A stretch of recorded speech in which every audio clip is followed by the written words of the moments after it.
Hello, and welcome to Converging Dialogues. This is Xavier Bonilla. On this episode, I'm very pleased to bring my conversation I had with Brian Lowery. Brian is the Walter Kenneth Kilpatrick Professor of Organizational Behavior at Stanford University. He has been a professor there and works on two major threads. He looks at racial attitudes and also how people perceive inequality, and has more recently been focused on the idea of the self. He has a book coming out, which we reference in the conversation, called Selfless, The Social Creation of You. Everyone should definitely pre-order that and check that out when it is published. I believe it's in March. So in this conversation, I talked with Brian about basically two major areas that he studies. We talked a lot about race and inequality. And then towards the end, we talk about the self and how he views the self. We start by talking about some of the major data points and reasons for continued racial inequities and disparities. We talk about systemic racism. We talk about the different types of privilege that folks may have. We talk about equity versus equality of opportunity, and some of the issues surrounding the way that's talked about. We talk about DEI and some of their efficacy. We then talk about the self. We talk about how he defines the self. Brian's approach is absolutely fascinating. He talks about the self as a way of, he goes full constructionist, as he mentioned, that the self is kind of created in the context of others. We do talk about the uniqueness of individuality, but it was such a rewarding conversation because I would say for the first part of this conversation, it was just a very honest and balanced way of talking about topics we've heard about pretty often, right, in society, about DEI and privilege and systemic racism. And I don't know, my feeling in the conversation was just, I don't know, it felt fresh in a lot of ways. Brian felt very balanced. There was nothing that I certainly wasn't doing, and I don't think anything he was doing about that was one side or the other on the culture wars thing, which is quite obnoxious and boring in my view. It really was just trying to be honest about the data and honest about some of these concepts and how do we navigate the world with these things pragmatically, which is something that I'm very much a big fan of. And so it was just a really nice part of the conversation. And then when we talk about the self, I mean, it was so, it was so engaging, at least for me, and I think for him as well, to really push and pull at these ideas, kind of, think out loud, why couldn't it be this, or maybe it is that, or, and just, obviously he's been studying this, and he's, obviously just recently written a book on it, and so he's much closer to this, obviously, than I am. But it was really nice to just kind of engage abstractly, but then also practically about ideas about the self and what it makes for our psychology and what it makes for our social interactions. And I was just absolutely rewarded with the conversation. It really was a very rewarding conversation. One of my favorite conversations with Brian. And yeah, I'm very very happy to share the conversation with all of you and hear everyone's thoughts and feedback, and be very nice to engage in that way. So everyone, again, should absolutely pre-order his book, pick it up, read it, engage with it. I think that's really important. As always, you can find this conversation and other conversations at my Substack, convergingdialogues.substack.com, for free. So subscribe there, share widely. And now I bring you Brian Lowery. I'm here with Brian Lowery. Brian, thank you so much for coming on the podcast. I'm really looking forward to talking to you. Thanks for having me. I'm excited about it. Yeah, no, me as well. You've done some really, really awesome research, which I'm really, really excited to get into. But before we get to it, just tell listeners that aren't familiar with you who you are, what you do, what your background's in, all that wonderful stuff. Yeah, so I'm Professor Brian Lowery. I'm a professor at the Graduate School of Business at Stanford. I'm a social psychologist by training.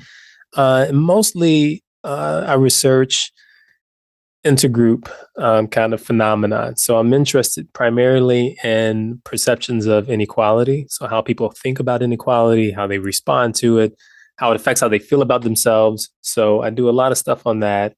More recently, I'm doing stuff on the self. So I have a book coming out in March called Selfless, and it takes a very strong social constructionist approach to self. So basically, I say the self exists in relationships. It's created in and exists in relationships. And I look at the implications of that. I'm also newly named the co-director of the Institute on Race at Stanford. So that's congrats. Very nice. Very nice. Congrats. And importantly, I have also host a podcast called Know What You See, KNOW, Know What You See. There you go. So I got you on the other side of the mic. That's what I got you on today. Exactly. Normally, I'm doing that question asking. It feels nice when you get on the other side and you just like, oh, I don't have to edit anything after this. I don't have to worry about listening back. I just got to answer the questions and move on. Good. That's all really wonderful. That's great stuff. Okay, so I definitely want to talk to you about some of the stuff on the self, because that is interesting. But I guess before we get there, I know you've done some work on a variety of interpersonal issues and inequalities. Obviously, I'm sure we'll talk about race relations, things like that as well. So let me ask, I guess, just as a kind of general view, we've had an interesting couple of years in terms of talking about race. People get very exercised about this on both sides of things. It's still, I think it's still a hot topic, although we have moved on to other hot topics and we come back to this one. And so, but I guess currently, what's kind of the major data points, at least in your world or just generally, that we can see on some of the racial inequities or inequalities that we still have facing us at the moment? Yeah, I would say that in this country, in the United States, on just about any major dimension, you can see differences as a function of race. So unemployment, I think the 2020 numbers were something like about 7% white unemployment, but in comparison, about 11% Black unemployment and 10% Latino, Hispanic unemployment. Life expectancy. So life expectancy at birth, 2010 for whites, it was around 79 years. For Blacks, it was around 75. It's a 4-year difference in life expectancy for someone born in 2010. And then also things like infant mortality, which is related obviously to life expectancy. But per 1,000 births, it's something like 10 to 11 Black children die in infant mortality, and about 4.6 white kids die. And then also, interestingly, not that long ago, there was a study on infant mortality, which suggested that rate diminishes. So the rate of Black infant mortality is reduced when they have a Black doctor. So suggesting that's not to say that what's going on is direct racism that's directed, intended to produce mortality, but there's something about the relationship between the race of the doctor and the race of the mother/child that affects how the process plays out, that it affects whether the infant makes it or not. Could that maybe be an element of being aware of many factors that could be, particular for, the woman giving birth? Could it be one of those things where it's like, more aware of certain issues? Because obviously, I mean, it's pretty well established that African American women, they will have some pretty, high risk pregnancies overall. And so is it, if not to say that white doctors wouldn't be aware of that, but that there's some element of that where if there's a Black doctor, that they will be more aware, and so the care might be a little bit different, maybe more proactive. Maybe is there something we can glean from that? Yeah, I think and the people who do that work, and that's not my area, but the people who do that work seem to suggest that's what's going on, at least in part. I mean, again, this is not my area of expertise, but my memory of that work is that you don't see huge differences in maternal mortality. So the mothers don't die at different rates as Mm, the infants. And one of the suggestions is exactly that it's complicated, and their ability to understand the situation of the mother and the child changes in some way the way they manage the births that mm, reduces infant mortality. So that's certain. That's I don't know certainly, but that's theorized as part of it. mm. So I guess across the board, then, like you're saying, there's a lot of racial inequities that we still have. And I guess, how do we understand some of the etiology of this? How do we understand why this persists or why this is the case? Now, I guess maybe you can maybe speak to this more. I'm sure if we were to look back at, data from 1970 to 1980 to 1990, there's probably, I would assume, maybe I'm wrong, a trend upward where there hasn't, and it's not to say it's not as bad, but it's still, inequity. But what is I guess, some of the reasons that we think why this still persists, even after many programs and many things have been put in place to try and stop this big gap or these spaces here in some cities or in some places in the United States. But why do you think this still persists? What are some of the answers you think? It's a important question, and there's so many reasons. I think that's some of the problem. It's multi-determined. So some of it is clearly what an economist might call path dependence. So when you look, for example, at some of the disparities we see, you can see them reflected geographically in terms of like slave states versus non-slave states. So you can still see those kind of historical effects. So that would be things like generational wealth, right? Mm, So if you were born to slave ancestors, the opportunity to accumulate wealth in the family is diminished. So that's one thing that has a consequence in terms of the relationship between race and class. mm, You also have, I would say, in this country, the construction of whiteness, the creation of this idea of whiteness, and benefits that accrue to people who are designated as such, which means that people who aren't um, face disadvantages. They face things to overcome. So that obviously is still at play, and that's reflected in the stereotypes that people have and the both conscious and non-conscious negative responses people have to Black folks in particular, but other people of color as well. There are people who look at things like um, realistic group conflict, like the perception that if they do better, you're going to be worse off. So this kind of zero sum understanding of people's opportunities. mm. So it may be not so much trying to hold a group back as trying to maintain your position or improve your position, and the consequence is disadvantage to other groups. So I mean, that's just a few of the Mm. explanations, but there are many ways to kind of parse what's going on. But they tend to push, many of them push in the same direction, Mm. which leads to these racial disparities that we see across domains. Now, maybe these are separate constructs or they're kind of sub constructs, but it sounds like some of what these specific things that you're discussing are, I guess you could maybe fit under the umbrella of what people would say is systemic racism. Or do you see that as another separate kind of answer? Then these other things are independent of that. Yeah, I think there's overlap for sure. So pure path dependence, I mean, some people, you might debate whether or not you'd call that systemic racism. I think the problem with racism as a term Mhm. is that it evokes a certain understanding of racial differences or attitudes towards race. So my issue with the term is that it's not technically what it's meant to describe, but it's what it connotes, what it brings to mind for people is something like, a Ku Klux Klan member, or Mhm. somebody that hates Black people, or somebody that hates Asian people. And of course, that exists, but I don't know that the psychology associated with the dislike of a group is the primary producer of the disparities we see right now. Mm. And so I think obviously it's important, critically important, to understand and think about racism. I worry that it can be distracting because it allows people to individualize it, Mm. right? And so the idea of systemic racism is an attempt to move racism away from that individual, like a bad actor kind of model.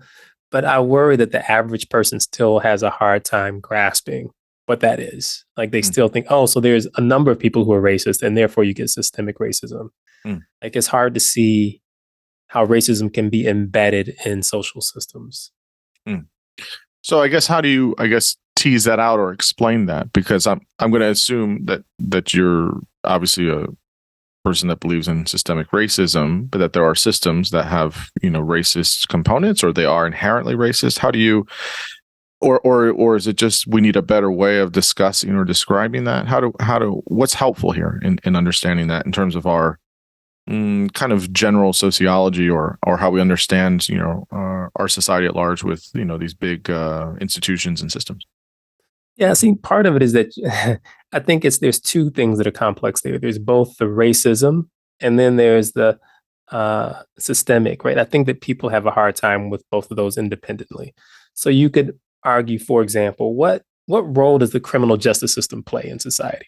Mm-hmm. How does it function and what is it intended to do? Mm-hmm. And one explanation is that it's intended to protect the property and the rights of the privileged people in that society. Mm-hmm. That's what it does. And that kind of telling of what it is, it's easier to see like, okay, now I can understand what systemic racism might be. Like it doesn't require anyone in particular to have prejudice against a particular person. All it requires is like, okay, I want to understand who the right people are.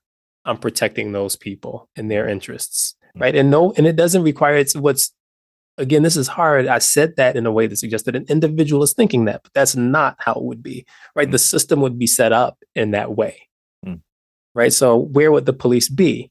How would they interact with different types of communities if what they were doing as a system, not the individuals, but as a system, what it was doing was protecting the rights of the privileged communities in that society. And I say in that society because in that telling, it's not about the particulars of the United States.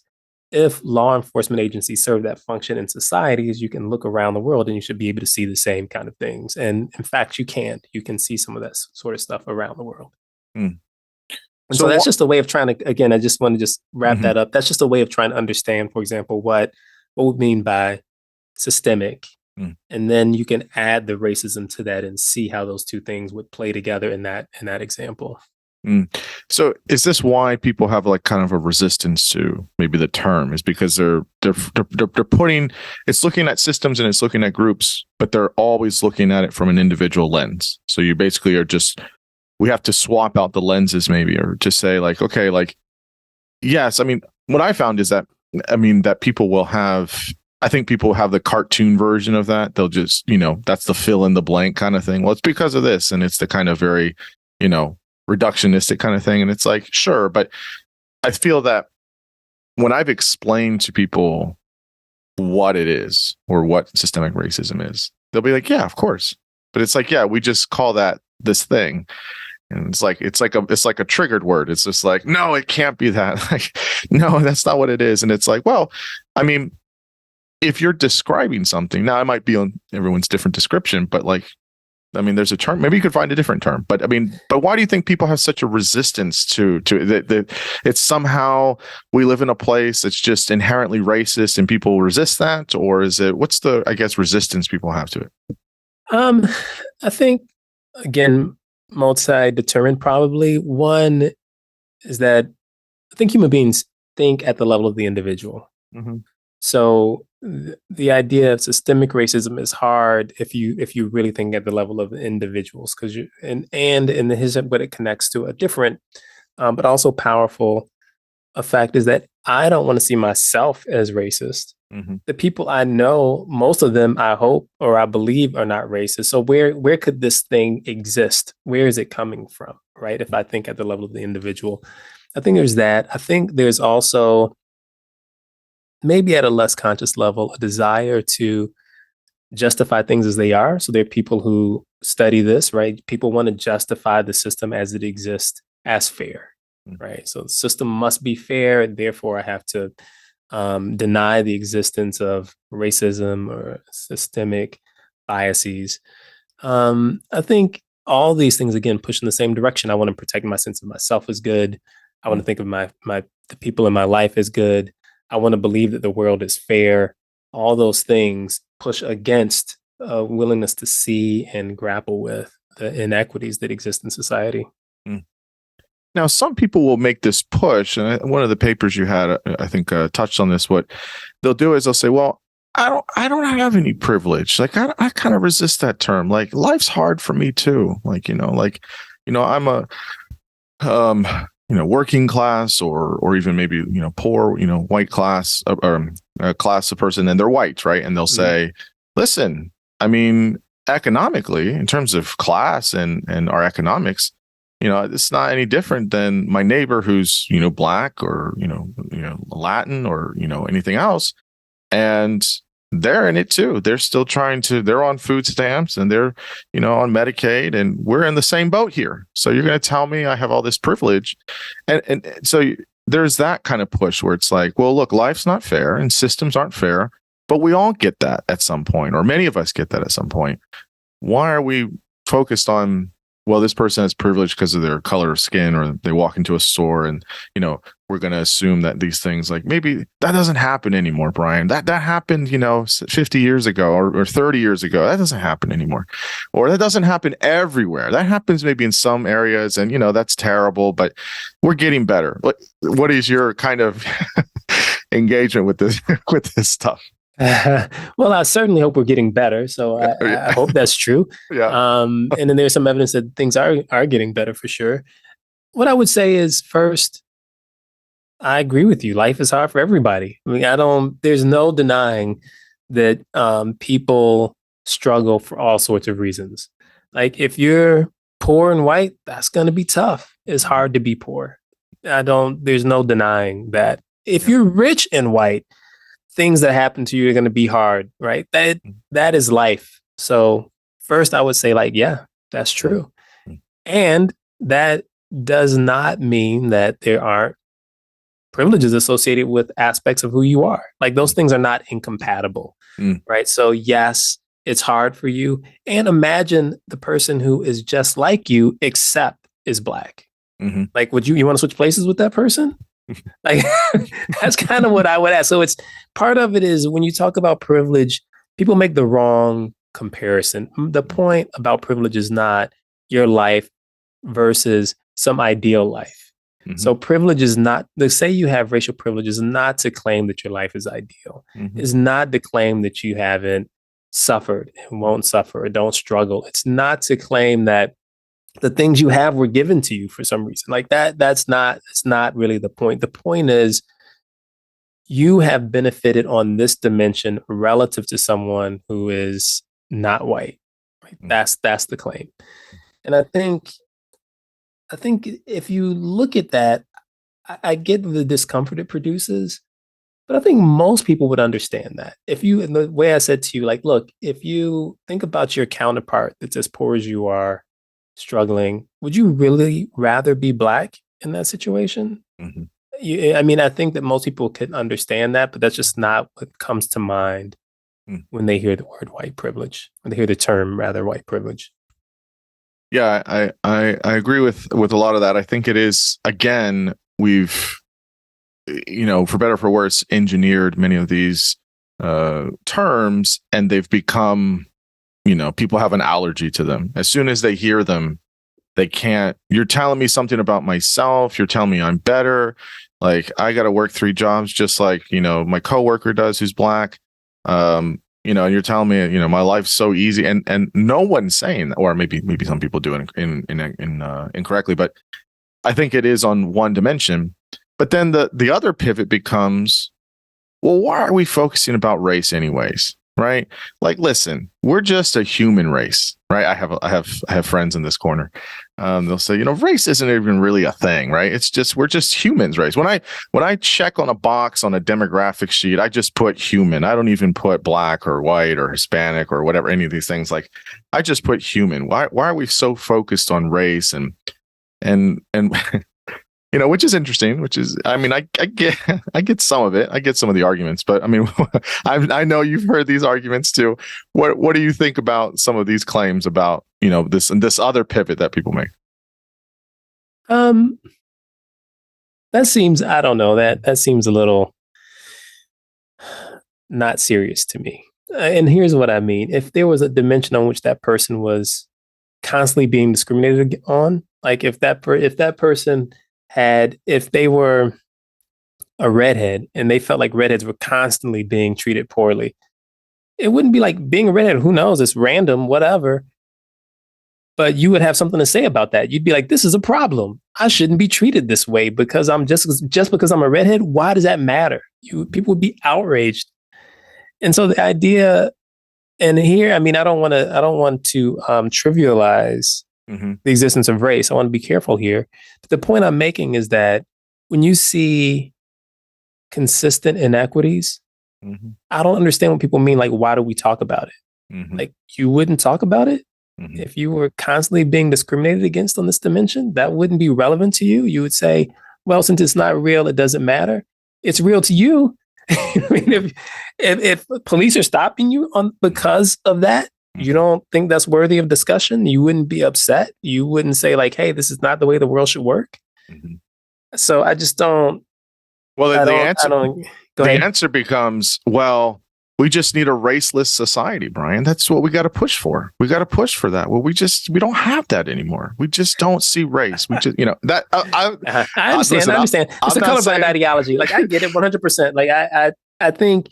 I don't hold to this necessarily. This is some of the things I get. And it's like, I try to wrestle with this stuff and I'm like, look, I can see that. But to me, it just feels like that idea of where we're at now feels like a very impoverished answer to that, to those solutions of, well, we obviously have race. We obviously have people that suffer inequities about it.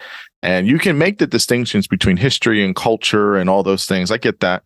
But even still, that's a really big uphill battle to push when we still have these things and just telling people, well, we need a raceless society now.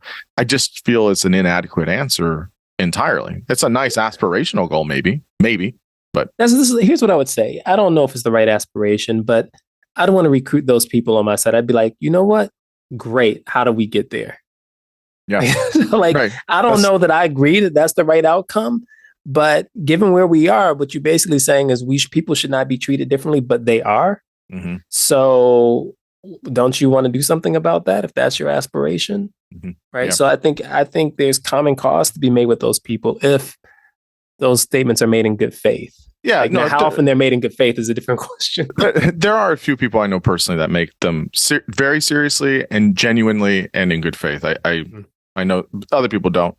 I guess I do want to get to the stuff on the South that you've been really interested in, but on one piece here, what about on the other end? Do you feel like I feel this way sometimes, that sometimes there is on kind of the other side of things, too much now of an emphasis on race, too much of an emphasis on, our skin color and who's in the group and who isn't. And, all of these things. I do feel that there are some folks that maybe really go, on the other side of this. Do you feel like there's another extreme here where we overemphasize some of these things, where it becomes now we're not talking about what are some of the inequities that people have about race. Now we're just hyper focusing on it. And now we're doing this kind of weird where that's the focus in the race, or, where you do or don't fit in and everyone has their own segregated groups, or I don't know. Do you feel like there's an extreme maybe in the sense of too much of an overemphasis on race? Yeah, I don't know that I would state it in that way, but what I would say is this, that on any dimension, there are extremes on both sides, and the extremes on either end tend not to be, I think, where the solutions lie, right? To the extent there's a problem, or where most people want where most people think society should settle is not on either extreme usually. Mm-hmm. And so I think this is a little bit, I mean, it's easier for me to talk about this in terms of politics. It's so clear in politics that in some ways on the extremes, the extremes on either side have more in common with each other than they do with the people closer to the middle. Mm-hmm. Right. Mm-hmm. Mm-hmm. The problem, the reason I'm hesitant is because it gets hard to find where the middle is. Yeah, I can see that. Right. And that is where I feel like you have to be careful. I think if you just say, are there extremists on any for anything? Yes. And are those extremists, do we want to generate a world that any extremist would be happy with? Probably not. But the problem is every side wants to portray anything that's not that they don't agree with as extreme. And so now you have a problem of identifying what really is the middle. Like and where should the middle be? Where should we settle? I mean, and those are reasonable conversations to have. Sure.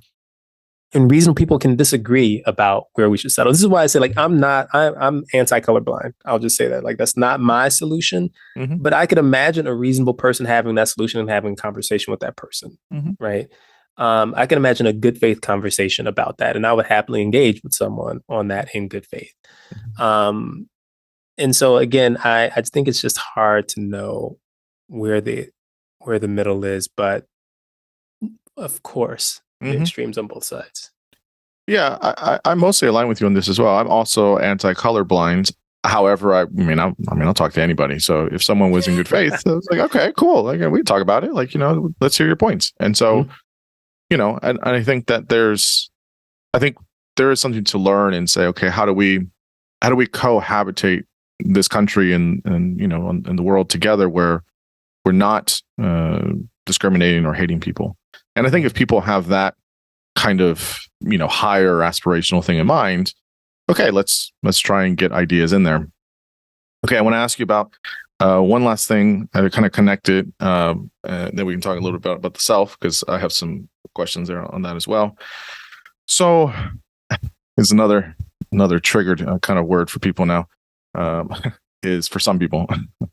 There's this whole, I see this all the time, and I'm just curious to hear how you explain it, what your ideas are.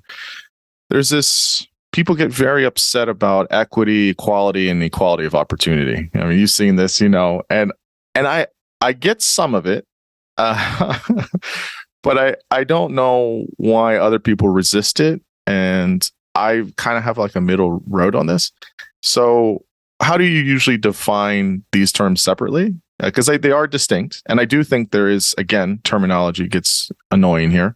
And then we have many of these DEI programs that many companies, and it's all in academia, and people have a lot of resistance to not the idea of having a space where there's conversations about equality or things like that, but I think in the way in which it's done, or having to have compelled speech to sign a thing on that says you agree to this, or something you put in your syllabus, and people get very animated about that, which I can hear with good faith people. I can hear the concerns. I mean, I don't really care, but I could hear some of that. So yeah, just tell us about the equity, equality kind of thing, the difference, and then some of the DEI stuff. Yeah, so I'll just give my definition of equity, and then and this is somewhat from the literature, and then I'll say why it's inadequate for this conversation. So when I say equity, what I mean is an equality of ratios between inputs and outputs. What does that mean? What I mean is, if we both put in the same amount of effort and whatever else, skills and talent, our outcomes should be about equal. That's all. That's what equity. I think that's the definition of equity that I work with. So again, if you look at what you get out based on what you put in, there should be no differences among people or between people in that ratio. That's equity. So if you and I study for the same test and we put the same amount of hours in, we should get a similar grade. See, now we're going to get to why it's inadequate. The reason it's inadequate is because inputs is unclear. Okay. What counts as an input? Now we're going to get into the other. Now we'll talk about the other definitions. Okay. So equality, I think what most people mean is equality of outcomes. Okay. Right. So like I should be able to eat and you should be able to eat. I should not, there's no reason I shouldn't be able to eat. Right. Like that just shouldn't happen. So that's one way to think about equality. Like at the extreme, you can talk about communism or whatever, but that's when people say equality, I think what they have in mind is equality of outcomes. Equality of opportunity, obviously, is just this idea that everyone should have the same chance, but their outcomes will be different because people are different. Now I would say like, sure, I don't know many people in the States that would disagree with that. The problem with all of this is it's all bullshit and nobody really believes it. No, the people who are saying it don't really believe it. None of them believe any of what they're saying. It's nonsense. Why? Why don't they believe it? Okay. If you have kids, are you not trying to give your kids the best? Sure. They don't deserve any of that. What do they do? And let's say like they don't deserve any of that. If they're losers, they should be losers. You shouldn't be trying to help them. They're fantastic. They're going to be fantastic either way. Fine. Nobody believes that. People make decisions about where they live based on the schools there. Like, this is not equality of opportunity. Like, let's say you're rich. So what does that have to do with your kids? Zero. But nobody behaves that way. That is one example, right? And I think the critical one, like, you don't take it seriously. You don't mean it. Like, and so the question becomes, at what point do you decide this is where equality begins? Or these are the things that are included in inputs that you can take credit for. That it becomes an issue, right? So like if you do better on a test, like let's say you have your high school kids, they're taking these tests to see what kind of colleges they can get into. Like, clearly things have been different for those kids for a long time in ways that had nothing to do with them. Are we going to at that point now say the tests are equal, that what they get to take credit for is their test scores? Why? I'm not saying that's the wrong answer. It's an answer, but I think it's hard to say that up until that point, everything they've done that has led to those test scores can be attributed to them. And so again, there's this issue of moral attribution. Like, what can you take responsibility for? So when we say inputs and outputs, right? When we say inputs, what people usually have in mind is things that you do that you can take credit for, or things that were just born to, like we were inborn, right? Like, but there's so many things that are in violation of that we take into account, and there's so many ways in which we violate that way of being in terms of the construction of our society. And so that's what I mean. Like, nobody is really serious about this. It's not, to me, it's not real. Like, I wish people would stop pretending. Like, yes, that's just my thing about it. Yeah, I mean, I think it does become a difficult thing because it is. Yeah, I've had these conversations before too about, well, this person might be, smarter or have, higher intelligence. I've had those conversations on both sides of how much of it is genetic, how much of it is environmental and social, and all that. I've had those conversations, and it's all of it. It's all of it. It's all of it. I mean, we don't live in a vacuum. We live in an environment since we're born, even before we're born, and we're impacted by it. Is that 100% the answer? Absolutely not. There are things about us that are, going to be different. But again, there are many factors that contribute. The environmental pieces do impact some of the biological pieces. But there are just some things that are, just luck of the draw. I mean, that happens. That's fine. But I mean, I think but I think your point's correct is, yes, people work hard, they do all these things, but what was all the stuff leading up to that point? Right. And what was, and so, but we persist with these things and everyone's yelling at each other about it. I mean, what's the answer to this? I mean, how do we really, I don't know, do we just throw it all away, or do we just retool it somehow? I mean, what's the answer there? I don't, I wish I had the answer, then I would create my own society. I'd be Plato or something. I don't know. Be very wealthy and have your own society. I think one, There's this phrase, I think Strawson, the philosopher, said it, and I think he has a piece that talks about this.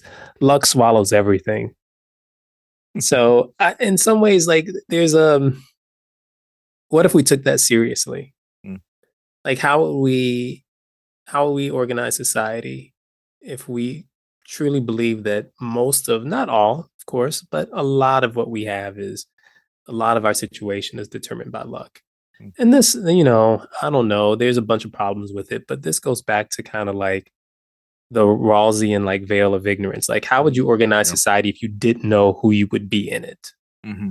Right. And I don't know if that's exactly the right answer. And obviously, like I said, if I had an answer to this, I'd be doing more important things than having this conversation right now. Yes, you would. But I do think there's value in people being faced with the reality that we're not living in a meritocracy. Like it's just, and that's not to say like it shouldn't be the way it is. I don't think it should be the way it is, but whether you agree with that or not, it's certainly just not true. Yeah. That what we're living in is a pure meritocracy. Yeah, I agree. And real quick, I mean, any people again get really frustrated with some of the DEI stuff. I mean, do you have any? I mean, you think it's a good thing? You like it? Some pitfalls to it? What do you? I mean, as much as you want to speak publicly about it. Yeah, I think there are pitfalls to everything, right? Let's just be clear. There's nothing that's pure good. At least nothing that human beings create, as far as I know. Mm-hmm. I think it's a necessary corrective to the way things have been, right? And what I mean by that is again, DEI is a little bit like racism. It has now a lot of baggage associated with it. Yeah. So when you say, I have to be careful because I don't know what people are talking about when they say D and I. I mean, obviously I know what the letters stand for. But if what we're talking about really is we should be working to make workplaces more equitable, 100%. Like I don't know who would disagree with that. So, right. And so when there's sensitivity around it, I think people have something else in mind. That's not, I don't think they would explicitly say I'm against a more equitable workplace. I don't think that's what people are saying. I think it's hard to know how some of the particular policies that are being put in place are working. Like there's just not good data on it. So we just don't know, honestly, how some of the programs are, if they're as effective as we would hope for them to be. Yeah, like I think there's been some reports of, some of the trainings on this stuff, DEI trainings aren't really effective as I thought they were. And my question is, and again, I know people do this and I hate when people do this, but my question is, can we point out any training that's really, really effective? And I'm not trying to be obnoxious, but like people have to do license recertifications. They have to do trainings all the time. How many people are actually listening? Like for example, if I'm doing a CPR kind of training and I have to do like a re-up of it, I'm not listening. I'm not really paying attention. I don't think most people are. They're like, I got to get this done. I got to do it and let's move on. I mean, how much of it is really sticking? I guess I think part of the problem is when it becomes like kind of mandatory, that's where people kind of check out. But I think if it's a little bit more volitional, then maybe, but I don't know. But I know there's been a few bits of data that show that maybe it's not as effective as we thought. That doesn't mean that we should throw it all away, but how do we reconfigure how to make this more effective? But I mean, of course, I would agree. I think most people would agree we should have our schools, our work environments more equal and more in a place where we can say, okay, how can we make sure that people are, being able to have a place where they can rightfully, we can always look at the bad examples, but say they had some discrimination against them, or they felt, that this wasn't correct, that we should have something like that. But I think I think the policies and the effectiveness and how they all plays out is always going to be just kind of, in the mix of how effective it really is. Yeah. So here's what I'll say. And this is maybe a strange thing for a psychologist to say. My general thought on this sort of thing is I'm less interested in how people feel than I am in people's outcomes. I think that outcomes change psychologies. And I think that a lot of people want to go the other direction, which is changing the psychology to change outcomes. By that, I mean, like, I'm going to make you less prejudiced, and that's going to make this organization more equitable in an outcome kind of focused way. Like, people are going to be able to get promotions they deserve, or people won't be treated poorly in meetings or what have you. And what I would say is, in other aspects of society, we decide what the outcomes should be and we produce them, right? And we typically don't do it by asking people to be right thinking, right? I mean, I would love for people to not look at me as a Black man and decide I'm incompetent, or decide that I'm violent, or decide something else negative about me. Like, that would be a better world, yes. But you know what I care about first is that when I apply for a job and I should get it, I get it. Like, maybe you like me, maybe you don't like me. I hope you like me, but you know what's important is I get the job. That's right. You know what I mean? So I think that my focus tends to be on how do we change people's outcomes and people's lives in a direction that looks more equitable and more importantly, more just. I think instead of equitable, I would say more just. And then let the psychology follow. That's generally my attitude. But I don't want to be down on people making an effort to give people the opportunity to be a better version of themselves. So that's kind of, I mean, that's to me the best version of DE&I work, if you're thinking in terms of education or going through programs. Like, you're giving people an opportunity to be a better version of themselves. It's spoken like a true social psychologist. So listeners can hear right there. That's where social psychology comes out. It's great. No, I do agree.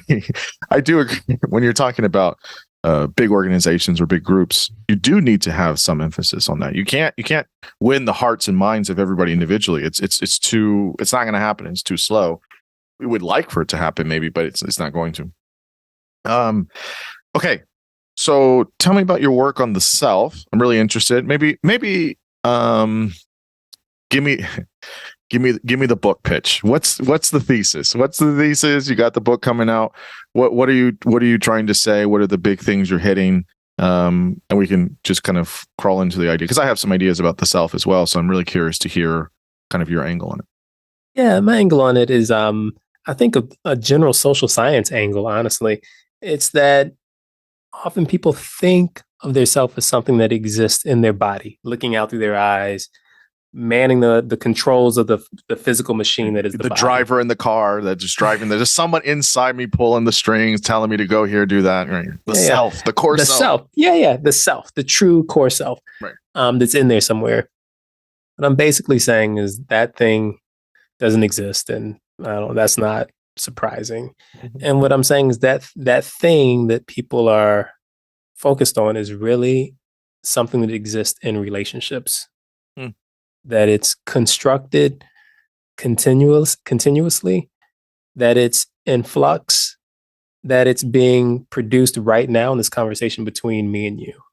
That is where the self exists. That is the self, that it is a construction that's produced in interactions and relationships continuously. And what I really do in the book is kind of explore the implications of that. Like, I'll give you one that's also a hot topic right now. Go ahead. Hit me. Gender identity. Yes. Right. What's that? I've never heard of this. So if I identify as a man and I engage in the world as a man, if tomorrow, for whatever reason, I decided that that's not my true self, and this is where the self and gender identity kind of come together, I really am a woman. The point I make is, and this is where I might get in trouble, that doesn't really work. That you cannot be a gender of any gender by yourself. So you can be any gender you want. So it's not that like my birth, it's the reason I can't be a woman tomorrow if I just say I am, is not because I was physically born with this chromosomal pattern and people look at me and I fit their idea of man, that's not the reason I can't be a woman. I just want to be clear. The reason that I can't be a woman tomorrow just because I say so is because the world doesn't interact with me as a woman. So myself exists in relationships. I can be a woman to the extent that other people will engage me as such. And if they won't, I cannot be a woman.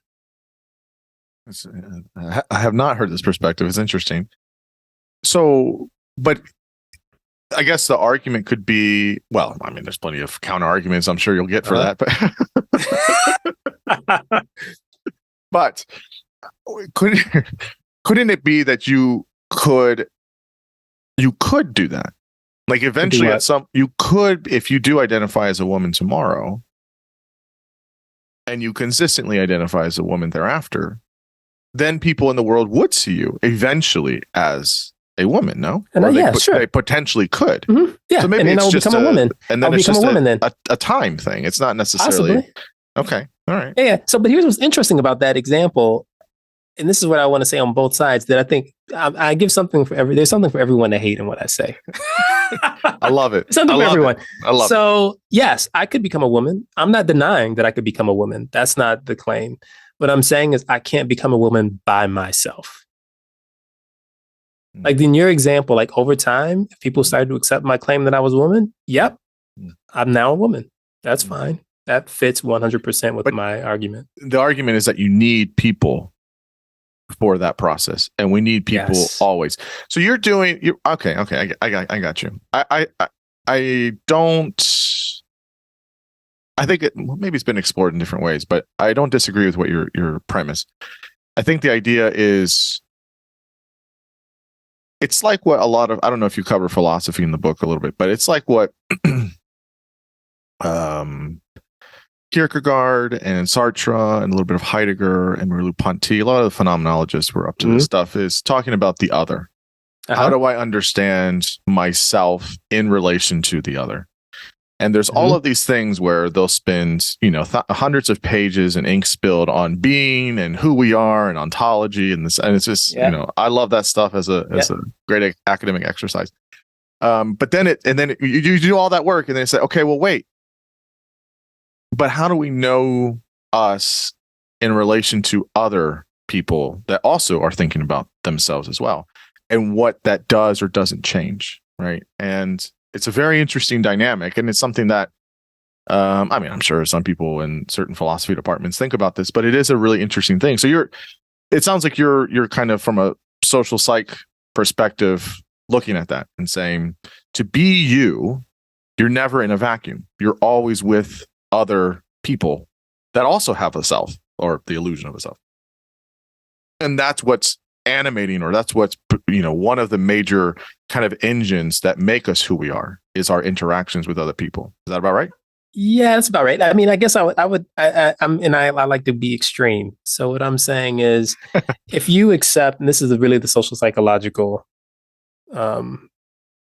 perspective pushed to the limit, if you accept that gender is a social identity, you accept that race is a social identity, you accept that nationality is a social identity, you cannot have it by yourself, definitionally. There's no such thing as a social identity that exists in a singular person. It's not social. And so then you'd have to say, like, what is it then? Like, what does it mean? What could it possibly mean to be a man completely by yourself? Like, no such thing would exist. It's not that I'm saying people give you your manhood. I'm saying the concept of manhood itself only exists in relationships. Yeah, I follow you. I guess my one rebuttal to that, and then now I'm going to show my cards, because my PhD is in clinical psych, so I'm all about the individual. So, but what about there is something unique about each individual personality. Like, there is no other me on this planet. Sure. Right? There's no other Brian on this planet. And there are certain elements of our temperament, of our personality, of of the very specific way in which we think things, or the very specific way in which we are expressing our feelings, on and on, our intuitions, etc. That is unique, right? That's like our unique thumbprint or whatever. That would always, even if we were born and we were dumped off on an island somewhere and there was no people around, we would still have something that makes us uniquely us, right? Sure. Like, I don't deny that each human is unique. So there's uniqueness is not sufficient, right? Because you're also unique because your pattern of relationships and interactions are certainly unique. So I think what people want is uniqueness. What you were saying is like some kind of biological uniqueness, which obviously also exists. But here's the thing. Let's take your biological self, you, transplant it to, I don't know, the Russian steppe. So now you're in Mongolia, what became Mongolia, I don't know, 500 years ago. Yeah, much before that too. Yes. Yes. Like, so let's assume, but you get the idea. Like 700 years ago or so, like you're in the Mongolian steppe, but you're the same biological person. Are you the same self? Would those biological traits be understood in the same way? Would they have the same meaning? Would you have the same lot in life? Would they produce the same thing? Would you think the same things about yourself and other people? Like, almost certainly no. Yeah. And so that, I'm saying, like, that's the self. Like, you don't mean, like, so when you say, like, are you the biological uniqueness, I find really almost very uninteresting. Like, because that's a little strong. I think it interacts with the social. So in a cultural context, by what I mean is, like, there's physically how I look. And in this cultural context, that produces a shift in relationships that affect who I am, that I see as myself. That's biology interacting with my social environment to affect the self. So I just want to be clear. It's not that I'm denying the importance of biology. I'm also not denying that biology makes each of us unique. I think that is all true. But when we think about ourselves, what we have in mind is not our biology. That's kind of what I'm saying. No, I agree with all of that. I agree with all of that. I think it becomes like a what if, right? If there's another me on Earth too, it's going to be a little different. It's not going to be exactly the same. And yes, if you put me in the steppe, that's a very interesting time period, interesting, an environment and atmosphere. My suspicion is that there is something within me, again, this is pure speculation, that would be the same. When I think about, let me just give an example. I mean, again, it's different times and stuff, but when I think about, like, what it means to be me is, it's a composite of all of these things, of all these experiences I've had in my life. But that I only know I've been, quote unquote, living in my body and living in my head. And it's just always been me, constant, sleeping, waking up, doing things, and just time and years go by. And I'm just me. I'm the same. I haven't changed, like, I've become a different person. But over time, our evolution is, we do evolve. We do change in other aspects. And so it's one of those things where it's, the person I was when I was 3, 4, or 5 is still in there. I'm still. Is it? Why do you think so? Why do you think so? What do you like? No, I think that's not right at all. Okay. Well, okay. Let me spell it out. Okay. So, biology stuff aside, I'm thinking about temperament and personality. If you were to get my mother on here right now, and she were to say, okay, how if you were to ask how was Xavier when he was 3, 4 years old, and she would say he's the same stubborn, hard-headed, difficult little shit he was when he was 3 years old. And she would say, that I'm, probably some really nice things about me too, right? And so, but there's something about what it means to be me that stays constant. And again, I mean, barring maybe any, like, major serious traumas or something like that, I would think that that's true. Of course, I'm less rigid. I'm less, hot-headed and stubborn. I still am, but I've grown, I've evolved, I've changed, I have good experiences. I've had negative experiences, and it all shapes and molds me. But kind of at the starting line, when I'm trying to do something that kind of like innate or that natural kind of thing that I would just come to a new problem, how I am is kind of how I am. And I think there's so much in the mix that changes. You could say 80 to 90% of me has evolved and changed, but there is something in me that is still what it means to be me that I don't think has. And I would say that's a little bit of temperament or a little bit of personality. Yeah, I guess what I would say is I don't know why you don't agree. You don't agree. No, I don't know why you privilege it, right? So what I mean is, okay, let's say I'm not even going to challenge the part that there's a starting point and something remains. Let's assume that is true. Okay. Right? Okay, that's fine. But you also said like, oh, of course I've changed, but you said that in this dismissive way. It's like you located the self in what didn't change. Why? Like there's no reason for that. Well, they're all important. But you no, I understand, but you were dismissive of the change as if like I'm the same person. Like, why are you the same person? Like you just said I changed. You just by your own image said I changed in all these ways, but I'm sane. Like what? So it's I think it's both. I think okay, let me fix it. So there are aspects you would agree, right? That there are to be who we are as the self, there are many components here, right? There's many layers here. Yes?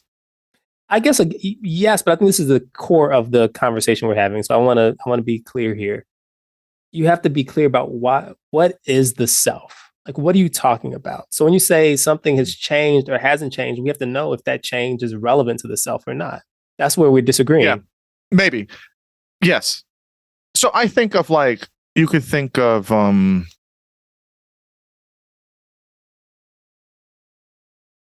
this is right.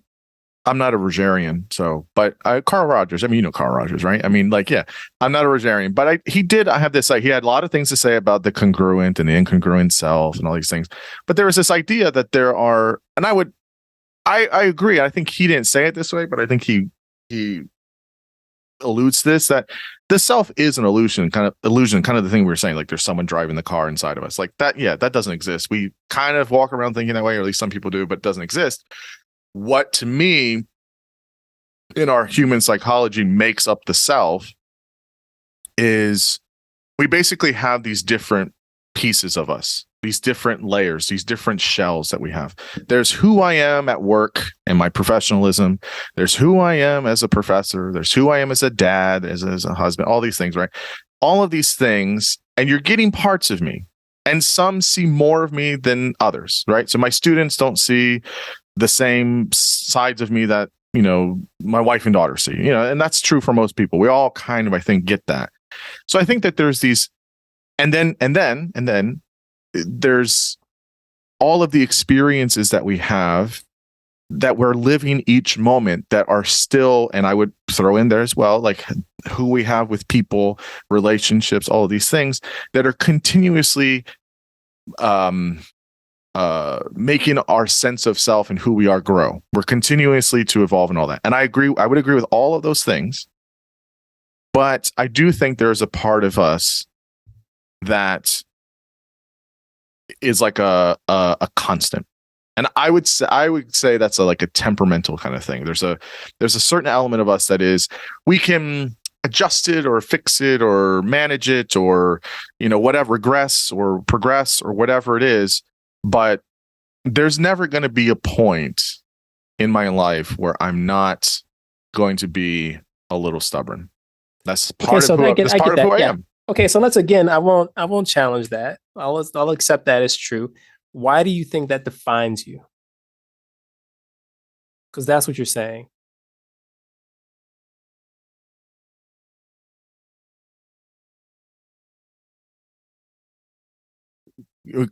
I think I know what you mean, but clarify what you mean by define.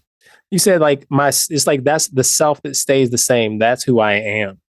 Like, so that's in essence, you're saying the self is that stable thing. All these other things can change. And I don't know, there's a constellation of stuff that changes, but there's something, call it temperament, we can call it whatever, The same, this stays the same, and that is me. Why? Why are those all those other things that are also clearly you would see as a part of who you are not as important or not as core or not definitional? I'm not sure. I think it's somewhat. Mm, it's a non-empirical. It's a completely phenomenological claim here, Brian. No,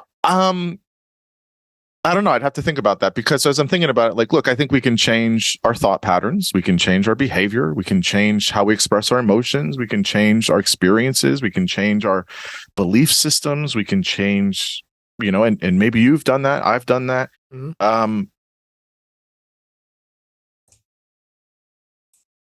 My suspicion is that there are, and there maybe just be one or two. I think of it like, it's like the chip in a computer. It's like the one core bit of the computer, and it's like you can change all the other parts and things like that. But like if you don't have that chip, well, then you just don't have a major component of that computer. Like you got to upgrade or something, and that's fine. But I just think for people, there are certain things to be temperamental, because then it would seem to me that it's not you. So here's what I would say, and this is like what that uniqueness thing, maybe, or whatever. And I'm not going back to the biological thing. I really am just, maybe there's components of it, but like this, then it's replaceable. Then it's then you can be anybody, and that's no. That doesn't follow. That doesn't follow. Like you can't. I didn't. The claim that you can be anybody is not exactly right. The claim that you will be what I would say multiple different yous, like they would all be you. And they would be different yous, and it's, I don't know why you would decide to privilege this aspect over that aspect. At every point, you're unique. At every point, you're in flux. Like I'm not claiming that you become not unique, that you could be someone else. I'm just saying that the you that is you is in flux, and it is constantly unique. Yeah, I mean, I don't disagree with that either. I guess. Okay, remember how I said there's all these different like shells or layers of who we are at work and who we are at home and all these things, and who we are with relationships. Yeah, I think who we are in all those things. There's many exteriors that are different, obviously, for the situation of the relationship, but there's always the constant little piece of us that is in each of those situations. Yeah, you still want to put a little person in the head. I get it. No. No.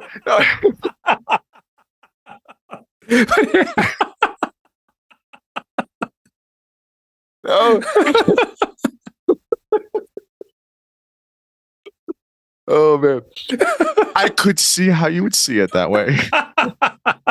Here's the thing. Like, here's what I think is hard. I think what I'm describing is so at the extreme. Honestly, I think there's a good chance this is true. Like, I'll just say that. Like, I don't know. I don't claim. I want to be clear. My point is not this is fundamentally the truth of the universe as humans exist in it. That's not the claim.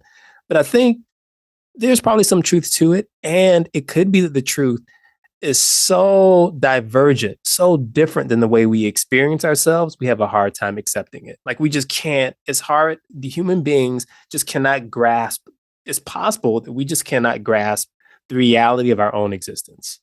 And that's how I like to think about it. I'm like, I don't live the way I'm describing the world. I do believe is probably true. I don't live like that. Yeah. Right. Yeah, because that's just not how the world feels to me, or it feels to any, I don't know, maybe it feels this way to some people, but almost no one experiences the world this way. But that doesn't mean it's not true. And one of the things I say is, I don't know why in psychology we allow the phenomenological experience to dictate the truth. Like, if truth doesn't fit our phenomenology, then somehow it cannot be right. Like, there's no other science works that way. You know what I mean? Like, and like theory is about the logical derivation of what we believe to be true or getting closer to truth, not trying to match our phenomenological experience. Right, you're right. And so what I'm saying is I try to build a logical edifice that suggests a truth. I'm not trying to match it to what people experience, right? And so I'll give you, like, going back to your shells, what I would say as an example there is all those cells are true. None of those are shells. They're who you are in that moment. And they're true Yes, for those people. And they're true for you in that moment. That is who absolutely. you are. But the Absolutely. idea, but that's not how we experience it. We experience like, I was this person here, I'm that person here, but there's some core me. It's like, maybe, I guess, could be, but it's also possible that those people aren't seeing an aspect of you. They are creating who you are in that moment with you. That's a different way of understanding that description. Like when you're with your partner, who you are in that moment is you Right. with your partner. And she Right. is producing, or he is producing, whoever your partner is producing that with you. And that is real in you, yourself in that moment. Right. And so that, but I think the way we experience it is closer to what you described, which is I have these different, I don't know, like clothes I put on as I walk through the world, but underneath those clothes is me, the true me. Okay, here's what it is. Here's what it is. All of those things are the real you when you have these different kind of, shells or things we put on. I totally agree with you on all of that. And I definitely mean that as well. I guess that, okay, here's the thing.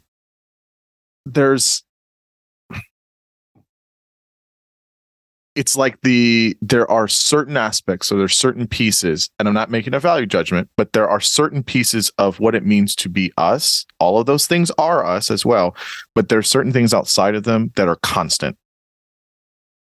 And those things are more transient or less constant. Maybe. I mean, I get it. I think you want to give, like, you want to say whatever is constant across situations should have like ontological primacy. Like that is who you are. Like that is the true being, is what is constant across situations. If you were to ask, what is it? Who are you? Right? Who are you? Like, yes, people do this all the time. I'm a dad, I'm a husband, I'm a this, I'm a that, and they give all these label things. And those are parts of you, but who are you? Like the uniqueness of you. And I think all those things are you, but I also try to look at the constant thing. Listen, I'm a grounded person, Brian. I mean, what do you want me to say here? What do you want me to say? Here's what I'll say. I mean, I don't honestly, like, working on this book has made me think about these things a little bit more than I typically would. Like, I mean, I've always read, I also read some phenomenology and different philosophy, existentialism, some of the stuff you were talking about.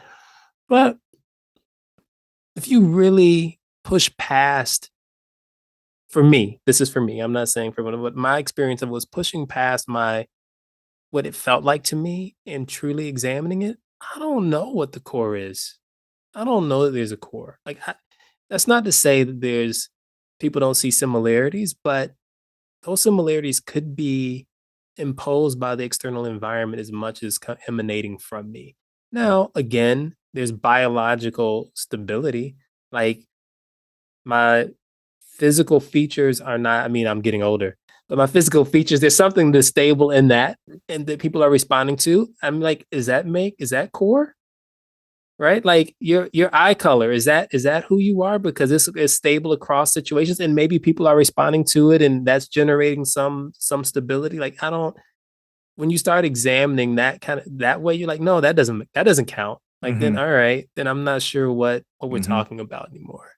It's not simple stability. It's not even simple biological inborn stability. It's something else. And you start to push on it and it starts to look a lot like a soul. Yeah. No, listen, I mean, I'm with you. Look, I think it is an extremely difficult, thought-provoking question. And I don't know. I mean, I could be totally wrong. You're definitely giving me a lot more to think about. But it's one of those things where I don't know. It's just an intuition. I get it. Here's the thing. Here's what I love about this conversation. And I hope people buy the book and have this experience, which is, I don't know that my goal is not to convince you that this is how it is. Sure.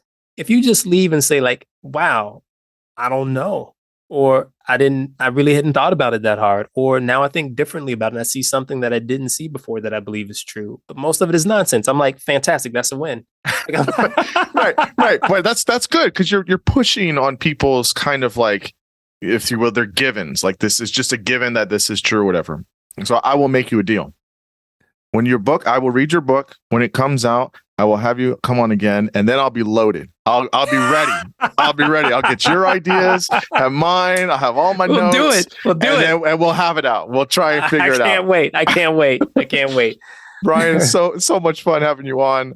Just tell folks just with the title of the book when it comes out and where they can find you and all of your research.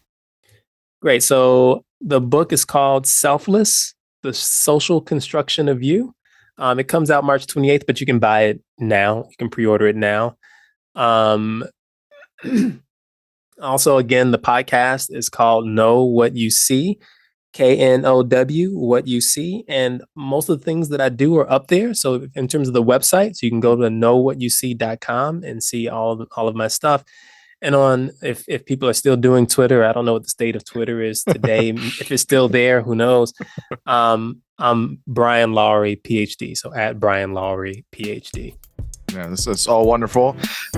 This was so much fun. I listen, you do this, I do this. But it was just how the conversation went and how organic it was. I really found it just so invigorating, so stimulating. And I really honestly had such a good time talking to you. Really, it was a lot of fun.